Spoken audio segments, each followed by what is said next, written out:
Hello दोस्तों, आज हम लोग देखेंगे एक उदास सांझ के बारे में। यह कविता सच्चिदानंद हीरानंद वात्स्यायन अगय जी द्वारा रचित है और हम सभी जानते हैं अगय जी अपने कविता को लेकर कितने ज़्यादा प्रसिद्ध हैं।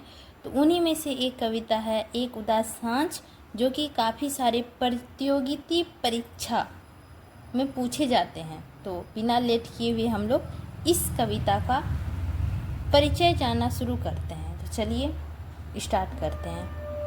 आंगन के पार द्वार में संकलित इस कविता में कवि ने एक उदास सांझ का वर्णन किया है। सूने गलिहारे उदास है तथा गोखों में भी एक पीलेपन की मंद रोशनी उदासी को भी व्यक्त कर रही है। थकी हरी बांसी सांझे भी उदास है। आकाशरूपी तितली में ताले उन भूली बिसरी यादों की तरह चमक रही है। उम्मीद यह है कि कोई आकर निश्चय ही इस अंधेरे में दीपक जलाकर आशा के संदेश देगा। पेड़ की इन नंगी कली डंटियों पर घुंघले रंग की पक्षी आकर मंडराने लगा है। उसे शिकारी का डर था, डर भी नहीं सता रहा। जो हृदय रीत गया है वह सांझे में भर जाएगा, परंतु जो बीत गया है वह पुनः वापस कैसे आएगा। यह कविता जो है ना, अंधेरे के बारे में बताया गया है। एक उदास सांझ यानी कि सांझ मतलब होता है शाम, उसके बारे में बताया गया है। और यह लिया गया है आंगन के पार द्वार में, यह संकलित है, उसी का एक भाग है। यह जो पूरे आप लोग बुक देख रहे हैं ना, ये पूरे आंगन के पार द्वार का ही बुक है। उसी में छोटे छोटे चैप्टर में मतलब कहानी सब, कहानी नहीं कह सकते इसको, कविता में सभी लिखा हुआ है। तो उसी को हम थोड़ा सा आप लोगों के साथ शेयर कर रहे हैं। तो चलिए हम लोग बिना लेट किए हुए स्टार्ट करते हैं कविता को। सूने गलियारों की उदासी, गोखों की पीली मंद उजास, स्वयं मूर्छा सी थकी हरी घास बासी, चिमटी सी जकड़ी सी नंब की तितली में तारों की बिसरी सुइयां सी, यादें अपने को टटोलती सहमी ठिठकी प्यासी। गोखों का मतलब होता है कमरे के बाहर का झक्का यानी कि बालकनी। गोखों, उसको अगय जी ने गोखों का वर्णन किए हैं। उजास का मतलब है उजाला। इसके बाद यहाँ पे नम की तितली जो बोले हैं, तो उनका मतलब है आकाश रूपी थितला या पे बंद। बंसरी का मतलब है भूली हुई। सुइयां का मतलब है सुई का बहुवचन। सहमी घबराई हुई, ठिठकी रुकी हुई। तो इसमें क्या है ना, मतलब क्या बोले हैं उसके बारे में यहाँ व्याख्या दिया हुआ है, थोड़ा सा हम लोग देख लेते हैं। तो प्रस्तुत पंक्तियाँ प्रयोगवाद के प्रवर्तक सच्चिदानंद हीरानंद वात्स्यायन अगय की कविता एक उदास सांझ से ली गई है। इन पंक्तियों में कवि ने सांझ की उदासी का वर्णन किया है। व्याख्या क्या है हम लोग देख लेते हैं। एक उदास सांझ में स्वतंत्र उदासी छाई हुई है। सूने गलियारे उदास है। कमरे के बाहर छन्नों पर हल्की फीकी धूप छाई हुई है जो उनकी उदासी को व्यक्त करता है। थकी हरी सांसें भी मुक्छा से समान लग रही है। वे ताज़ा सांसें ना होकर अब बासी सी लग रही है। मतलब कि जो घास होती है ना वो मुरझा गई है। इनका कहने का मतलब वही है, मूर्छी या मूर्छा कुछ लिखा हुआ है, समझ में नहीं आ रहा है। तो मुरझा गई है और ये सांसें ना होकर अब बासी सी लग रही है। मतलब सांसें यहाँ लिखा हुआ है लेकिन ताजे लिखा होना चाहिए। ताजे ना होके बासी सा लग रही है। मतलब सांसें, उनका लिखने का अर्थ होगा कि सांसें का मतलब होता है ताज़ा। तो हम लोग ताज़ा ही समझते हैं अभी फ़िलहाल इसको। आकाश की तितली में तारे उसी तरह चमक रहे हैं जैसे उदास मन में पुरानी यादें बिखरी रहती हैं और रह रह कर चमक उठती है जैसे सुइयों की कोई चिमटी सी पकड़कर घिसता है, उसी तरह वे पुरानी यादें जो सहमी सी ठिठकी सी मन में ही समाई है, उन्हें कोई चिमटी सी खींचकर मन में विचलित कर देता है। अलंकार गलियारों को मानवीकरण है, क्योंकि वे कवि को उदास दिखाई दे रहा है। थकी हरी सांसों की तुलना मूर्छा से की गई है, अतः उपमा अलंकार है। यहाँ अमूर्त उपमान मूर्छा का प्रयोग किया गया है। नभ की तितली सी रूपक अलंकार है।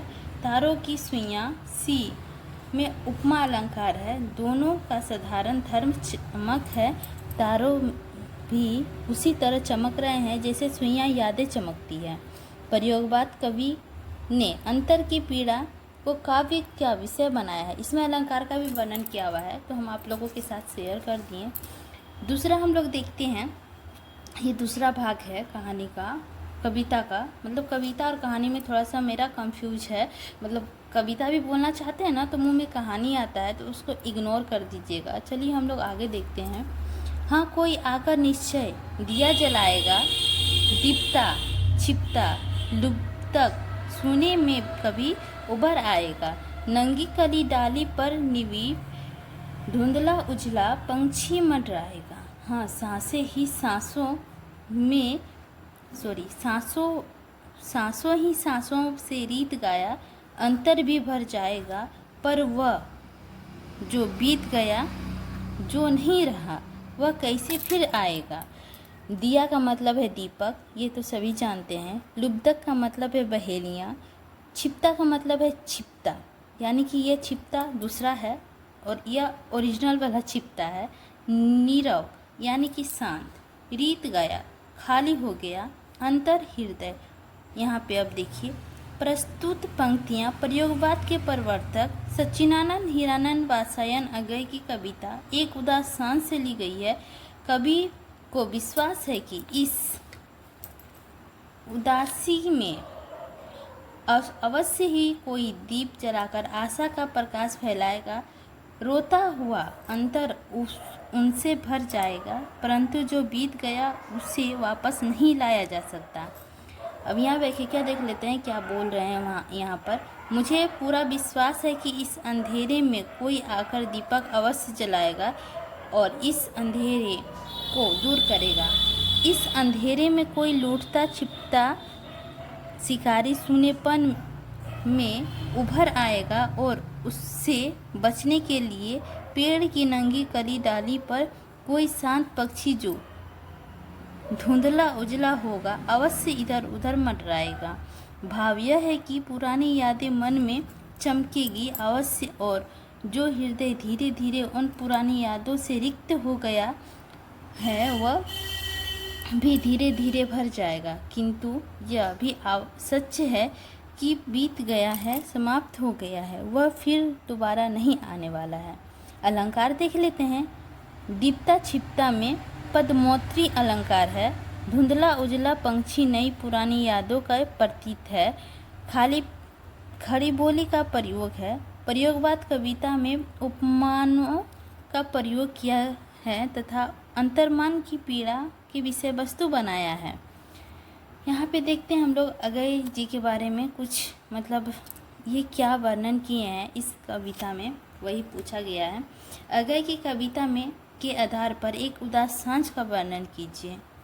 अगय की कविता एक उदास सांझ में एक उदास संध्या का चित्रण करते हुए कवि कहता है कि एक उदास सांझ गलियारे सोने और उदास है। कमरे के बाहर छलकों पर हल्की होती धूप भी उदासी का ही संकेत कर रही है। व्यक्ति की थकी हरी सांसें भी उसकी उदासी और मूर्छा की व्यक्त कर रही है। व्यक्ति अपने दिन भर के कार्य व्यापार के पश्चात थका हुआ हारा अपने घर को आता है, तब उसके चेहरे से थकावट और उदासी साफ झलकता है। सुबह के समय व्यक्ति जब नहा धोकर तरोताज़ा हो जाता है, तब उसका सांसें ताज़ा होती हैं। इसके विपरीत सांझ के समय उसकी सांसें बासी सी प्रतीत होती है। आकाश के तारे उसी प्रकार बिखरे हुए हैं, चमक रहे हैं, जिन पर उदास मन में पुरानी यादें बिखरी रहती है और यह रहकर चमक उठती है। पुरानी यादें सहमी सी चिमटी सी पकड़ के खींचता रहता है। सुइयों को खींचने से जिस प्रकार वह वस्तु हिलाती डुलाती है, उसी प्रकार पुरानी यादों को छेड़ देने पर मन विचलित होने लगता है। चारों ओर व्यस्त उदासी से भी कभी आशावान है कि इस अंधेरे में कोई ना कोई आकर दीपक अवश्य जलाएगा और इस अंधकार तथा उदासी को दूर करेगा। इस अंधेरे में कोई छिपता छिपाता शिकारी अवश्य उभर आएगा, जिससे बचने के लिए पक्षी इधर उधर मर जाएगा। पुरानी यादों में से जो हृदय रिलिप्त हो गया है, वह भी धीरे धीरे इस पर आएगा। आगे देखते हैं क्या कहा है। यहाँ पे अब छोटा छोटा क्वेश्चन है, इसे भी हम लोग देख लेते हैं। यहाँ पे दिया है, आकाश में पैबंद के रूप में तारे किस प्रकार चमक रहे हैं। आकाश के पैबंद थिंगिली के रूप में तारे उसी प्रकार चमक रहे हैं जिस प्रकार मन में पुरानी यादों इधर उधर बिखरी रहती है और रह रहकर चमक उठती है। ये यादें हृदय को विचलित कर देती है। एक उदास सांझ कविता के अंतर्गत कवि को क्या विश्वास है। एक उदास कविता कवि को विश्वास है कि इस उदासी भरे अंधकार में कोई आकर दीप अवश्य जलाएगा और इस अंधकार तथा उदासी को दूर करेगा। अब यहाँ पे छोटा एक नंबर वाला क्वेश्चन है, उसको देख लेते हैं। एक उदास सांझ कविता के अनुसार गोखो में पीली मंद उदास कैसी है। उदासी मिर्छा सी सुइयों सी इनमें से कोई नहीं, तो ये है मूर्छा सी गई है। गोखो यानी कि हम लोग आगे में देखिए गोखो का मतलब क्या होता है। इस भाग में हम लोग देखे थे, गोखो का मतलब यहाँ पे बताया गया था। यहाँ पे हम लोग गोखो का प्रयोग किए थे आगे वाला चैप्टर भाग में, तो वहीं पे गोखो का मतलब बताया गया था, जो कि काफ़ी अच्छा हमको लगा था। तो हम लोग देख लेते हैं गोखो का मतलब क्या होता है। गोखो का मतलब कमरे के बाहर उच्छा यानी कि बालकनी के बारे में बताया गया है। ये तो ऐसा ना भाषा कुछ अलग टाइप का है गोखो, तो थोड़ा सा हमको समझने में भूल गए, जो पढ़े वो भूल चुके थे। चलिए कोई नहीं, आगे हम लोग स्टार्ट करते हैं। एक उदास सांस कविता के अनुसार थकी हरी घासें सांसें कैसी है। बासी शीतल ताजी तृप्त कैसी है सांसें, तो बासी है। हम लोग पढ़े अभी एक उदास सांझ कविता के अनुसार तारों की बिसरी सुइयां सी यादें किस दशा में अपने को टटोलती है। किस दिशा में टटोलती है हम लोग की यादें, तो ये ठिठकी सहमी प्यासी सभी दिशाओं में टटोलती है। एक उदासी सांस कविता के अनुसार कैसी डाली पर नीरव धुंधला उजला पंछी मंडराएगा, तो कैसी पक्षी मंडराएगा वही पूछ रहा है। तो यहाँ पे बताया है नंगी काली डाली पर, तो यही है। तो हम लोग अब कल दूसरा कविता देखेंगे।